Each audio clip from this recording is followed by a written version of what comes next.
Okay, I like to make really simple videos even though I flap my lips too much. There are really only 4 important wide primes to own below 50 millimeters, obviously wide. Well, I've often said, and certainly remains to be the case, likely the second most important lens for any general shooter to have is a wide zoom, like a 12 to 24 Nikkor, or a 10 to 24 is in the case of a full frame sensor camera, the 18 to 35, or the very expensive 14 to 24, or even the 16 to 35 with vibration reduction. It is very important to have wide primes. Now, I know you're thinking or about ready to say, well, I'm not a lens slut like you that, can either want or afford to buy all that glass, and that's perfectly logical and understandable. But here are really the only 4 worth having. Many people ask about the 28 millimeter, which I've got a couple of, but regardless of what type of shooter you are, I hate to say it, might upset somebody because I love their 28 millimeter, but I actually find the 28 millimeter to be, as useless as tits on a bull, an old southern analogy.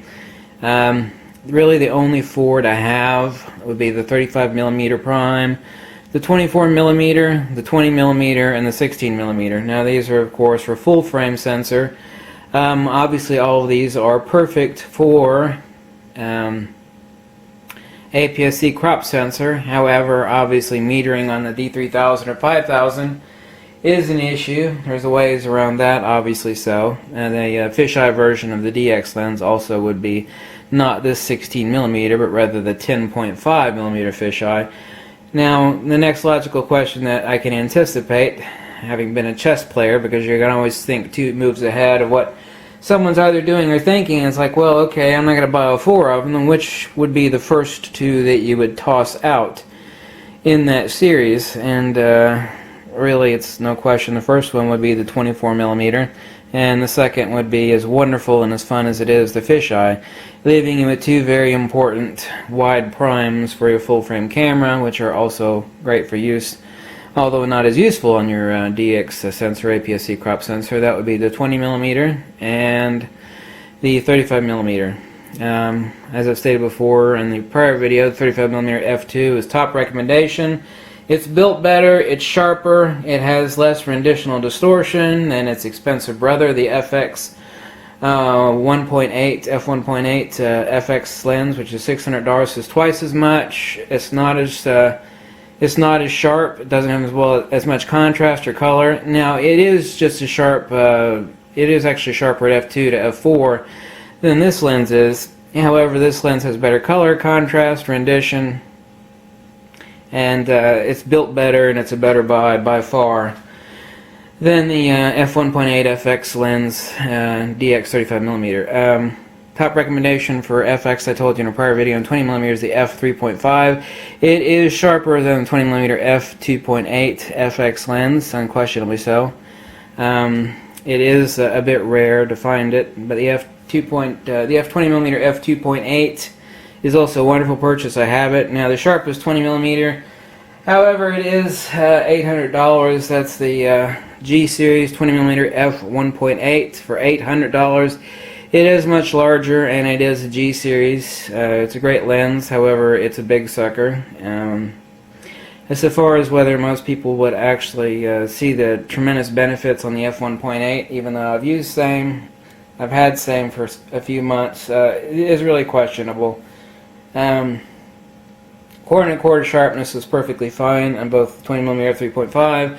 A little bit fuzzy on the f2.8 20mm. It is wonderful and is Nikon's best 20mm that they've ever made. The f1.8 20mm for $800. But anyway, these are the 4 primes to have. I'm kind of not. You think I'm being I'm subjective here and say, well, that's your opinion.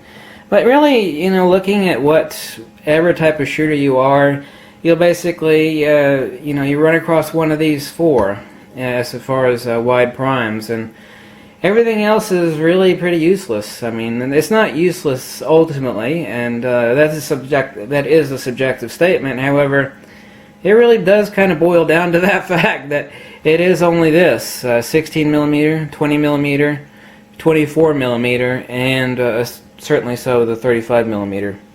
And I've told you in prior videos, as well as partially so in this video, which is the best buy on the 35 millimeter, which is the best buy on 24. Same thing on the 20 that I just got done telling you. On the fisheye, of course, you only have two choices. And of course, you have the 10.5 millimeter DX fisheye, which is basically $300 used. Now, I use 16 millimeter fisheye for FX sensor is definitely not cheap, whether it's new, used, or even old and beat up. They're all pretty damn expensive. So, that's it. These are really the only four primes you should consider as getting. The 28 millimeter is a loser. It's a dust collector. The 3.5 is definitely a fuzzy loser. But it's... I'm sorry, I could just, even though I've owned several of them, I still own two of them. I can't justify, owning or even ever consider packing out the 28 millimeter. So these really are the only four. And like I said, if you want to narrow them down in order of removal, removing the 24 and removing the fisheye, which is a whole lot of fun, but not necessarily extremely practical for most shooters. So consider definitely so. In which order? I would definitely say in order of priority. First would be 20 millimeter, and second order of priority. Now, if you're a street shooter, obviously 35 millimeter is number one priority. But for the average shooter, in order of priority would be the 20 millimeter, then the 35 millimeter. Okay. Thank you so much for watching, and this is another video from the crazy, angry, tattooed weirdo photographer. And let me know if you got any questions, or tell me you want me to jump off a cliff or some sort of a bizarre stuff like that, which oddly enough I got recently. And that's because I started talking about iPhones versus Android. And well, it's like you've told somebody that their child is ugly or something. Nothing will make people madder quicker, which is really pretty stupid, than talking about cell phones. Catch you later. Bye.